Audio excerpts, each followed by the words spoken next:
o'g'irlangan telefonni bir odam sotib olyapti.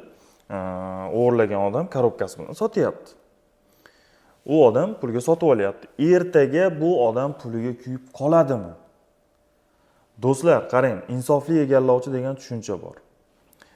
Korobkasi bilan sotyapti. Yo, mana korobkasi ham bor. Meniki deb aldab sotyapti, to'g'ri. U odam ham ha, to'g'ri ekan, hamma yo'q deyapti-da, ya'ni uni o'g'irlanganini bilmayapti. Pulini to'lab sotib olyapti. Bu insofli egallovchi degan maqomga tushadi. Endi ertaga tergov bo'lyapti.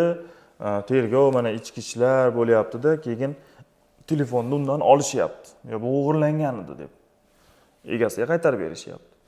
Endi bu odam pul to'lagan-u. Jinoyat kodeksi 169-moddasi doirasida olib borilayotgan jinoyat ishida u jabrlanuvchi bo'lib, o'sha zararni qoplab ber deb so'rashi mumkin sudda. Endi sud hukmida faqat o'g'irlik keltirildi-da, zararni o'zinglar keyin fuqarolik sudida gaplashib olaverasizlar desak, u menga zarar yetkazildi deb fuqarolik sudiga chiqadi va ana shu joyda noqonuniy xatti-harakat natijasida yetkazilgan o'sha zararni keyin fuqarolik sudi qarori bilan undiruvga qaratiladi.